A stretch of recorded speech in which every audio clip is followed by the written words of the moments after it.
Hello, Duke Brander here, and today in this video I wanted to talk about the difference between what I call single timing in your fight versus double timing in your fight.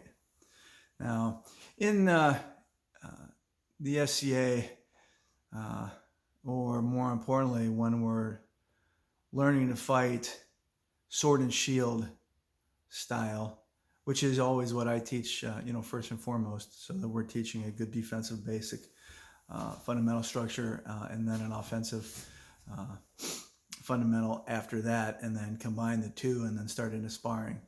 The nature of that training regimen teaches sort of naturally double timing.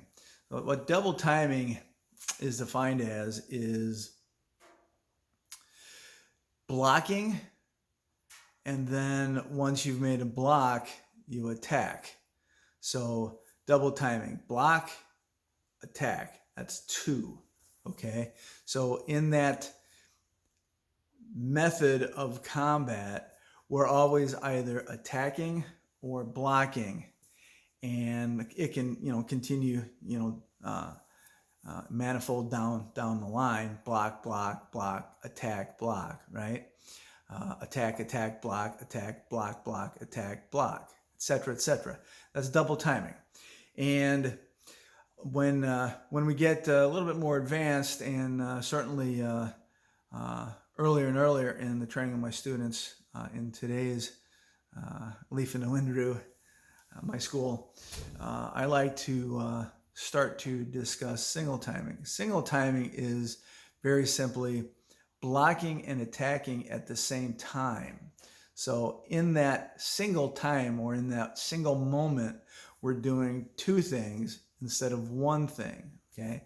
So again, this single timing and double timing is kind of the terminology that I use. But however you want to think of it or define it or look at it, single timing is more is stronger because we're teaching ourselves to do two things at the same time. So real briefly, I'm going to show that here with a sword and a shield.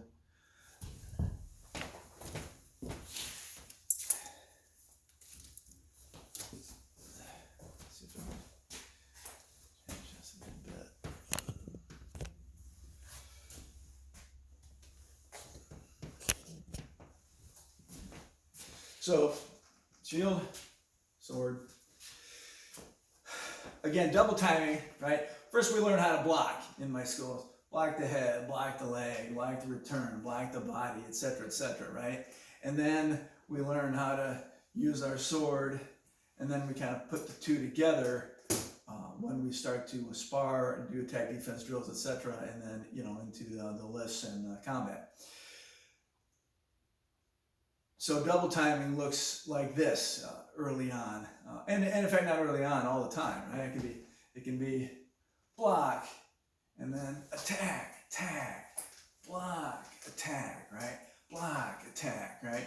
So there's always a moment of time in between each one. All right. So this is fairly strong in that we're really relying on the strength of each of those movements being perfect and following one another, whatever we choose to do. Single timing, on the other hand, has got to be, as I say, I go to block the head, I'm also simultaneously at the same time swinging to, I'm making a block here, but I've also swung to, say, hit my opponent's arm as he's swinging at me, or their head, or their leg. See how the shield and the sword are moving at the same time? Okay, right? Leg gets harder because it can get in the way, the shield can get in the way of, your cutting, right?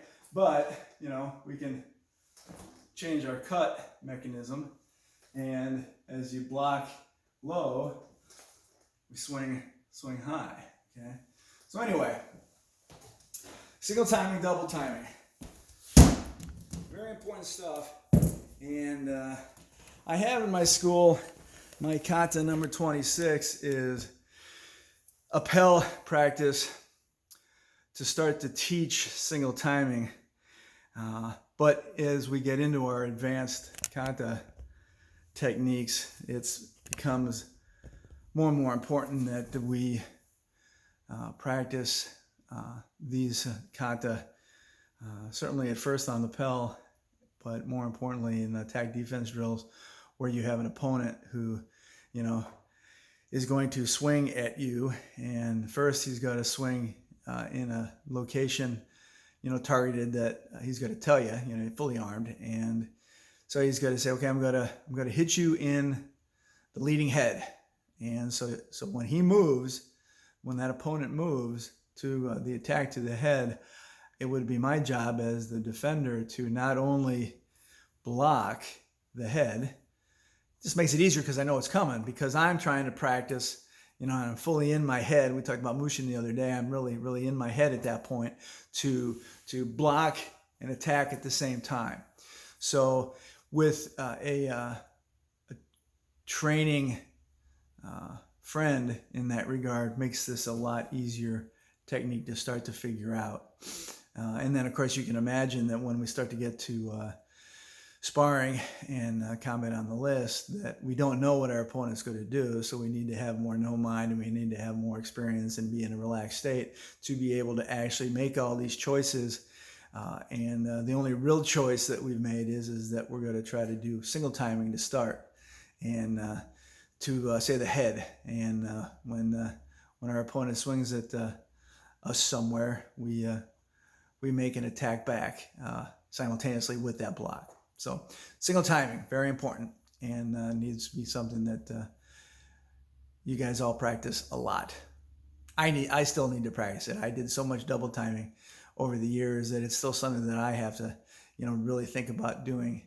And when I remember to do it, and do it with a bit of that no mind, it becomes a very, very powerful method of attack to gain victory.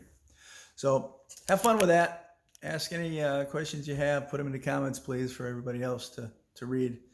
And have fun. Ciao.